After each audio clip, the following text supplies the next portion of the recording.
தேவன் கொடுத்த இந்த ஸ்லாக்கியத்துக்கு நன்றிகளை ஏறெடுக்கிறோம். இந்த மாதத்தின் வாக்குத்தத்தம் சங்கீதம் 128 சங்கீதம் 5 வசனத்தை நம்ம தியானித்து பார்க்கும்போது, கர்த்தர் சியோனிலிருந்து உன்னை ஆசீர்வதித்து நீ ஜீவனுள்ள நாட்கள் எல்லாம் எருசலேமின் வாழ்வை காண்பாய். கர்த்தருடைய வார்த்தைகளை நம்ம தியானித்து பார்க்கும்போது, கர்த்தர் சியோனிலிருந்து உன்னை ஆசீர்வதிக்க விரும்புகிறார். எனக்கு ஆசீர்வாதம் இல்லையே, என் வாழ்க்கையில ஆண்டவர் அற்புதம் செய்யவில்லையே என்று தவித்துக் கொண்டிருக்கிறாயா?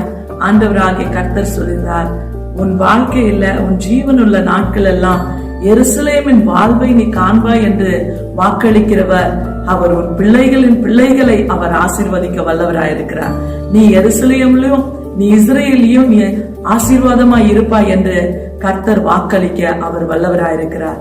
இன்றைக்கு என் அன்பின் சகோதரிய சகோதரனே, என் அன்பு மகளே மகனே, ஆண்டவராகிய கர்த்தர் உன்னை ஆசீர்வதிக்க விரும்புகிறார். என்னென்ன காரியத்துல நீங்க கலங்கி கொண்டிருக்கிறீங்களோ, வேதனையோட கண்ணீரோட கலகத்தோடு இருக்கிறீங்களா, கர்த்தர் ஆவியானவர் உங்களுடைய சிறு இருப்பை அவர் மாற்ற விரும்புகிறார். உங்களுடைய வாழ்க்கையின் சூழ்நிலைத்தை அவர் மாற்ற விரும்புகிறார். அதனால என் அன்பின் சகோதரிய சகோதரனை, இஸ்ரேலுக்கு சமாதானத்தை கொடுக்கிற தேவன் கண்டிப்பா உங்களுக்கும் அவர் சமாதானத்தை கொடுக்க வல்லவராயிருக்கிறார்.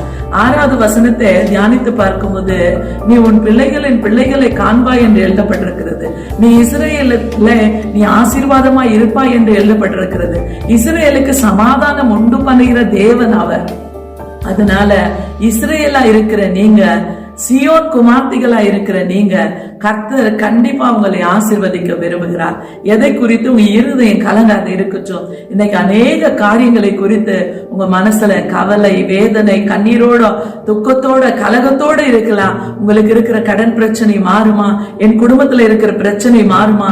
எனக்கு என் பிள்ளைங்களுக்கு கல்யாண திருமணம் நடக்குமா? என் பிள்ளைகள் கர்ப்பம் தரிப்பாங்களா என்று அநேக காரியத்துல நீங்க கலங்கி கொண்டு வேதனையோட கண்ணீரோட இருக்கும்போது, கர்த்தராகிய ஆண்டவர் சொல்லுகிற காரியத்தை நம்ம தியானித்து பார்க்கும்போது, கர்த்தர் சொல்லுகிற காரியம் என்னவென்றால், நம்ம பார்க்கும்போது அவர் சியோனிலிருந்து உன்னை ஆசீர்வதிக்க வல்லவராயிருக்கிறார். அதனால எதை குறித்து உன் இருதயம் கலங்காத இருக்கட்டும்.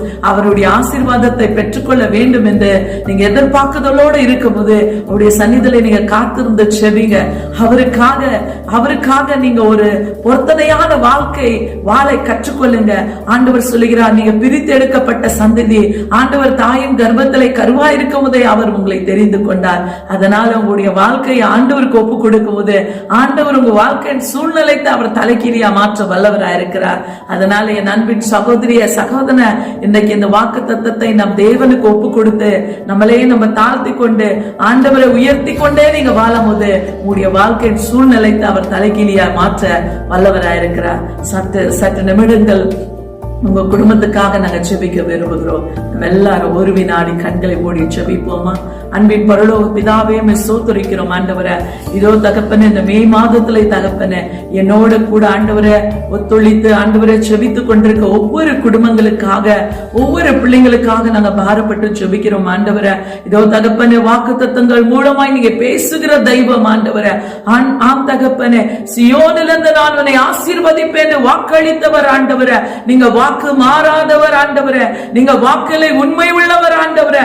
இப்பொழுது தேவ மகிமை இறங்கி வருவதாக, கட்டுகள் உடைக்கப்படுவதாக, ஒவ்வொரு குடும்பங்களுக்கு விரோதமாய் எழுப்பி கொண்டிருக்க எல்லா சத்துருவின் கிரிகள் முறியடைக்கப்படுவதாக, ஒவ்வொரு குடும்பங்கள் மேல் தேவ வல்லமை இறங்கி வருவதாக.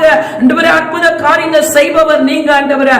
இதோ தகப்பனே ராஜா தேவனே, ஒவ்வொரு குடும்பங்களுக்காக, ஒவ்வொரு பிள்ளைங்களுக்காக ஆண்டவரே உம்முடைய சந்நிதியிலே நாங்க பாரப்பட்டு செபிக்கிறோம் ஆண்டவரே. ஐயா, இந்த மாதத்துல நீங்க கொடுத்த அதிகாரத்தை கொண்டு பிதா, குமாரன், பரிசுத்தாவின் நாமத்தினால் ஒவ்வொரு குடும்பங்களை ஆசீர்வதித்து ஆண்டவரே பெருகவே பெருக செய்வீராக ராஜா. ஒவ்வொரு குடும்பத்தாரை, ஒவ்வொரு ராஜா, ஒவ்வொரு பிள்ளைகளை ஆண்டவரே பேர் பேராய் தனித்தனியாய் அப்பா உம்முடைய பாதப்படியில் அர்ப்பணித்து துதி என்ற மகிமை எல்லாவற்றிலும் நேசர் ஒருவருக்கே செலுத்தி இயேசு கிறிஸ்து இனியற்ற நாமத்தினால் ஜெபிக்கிறோம் ஜீவனுள்ள நல்ல பிதாவே. ஆமென்.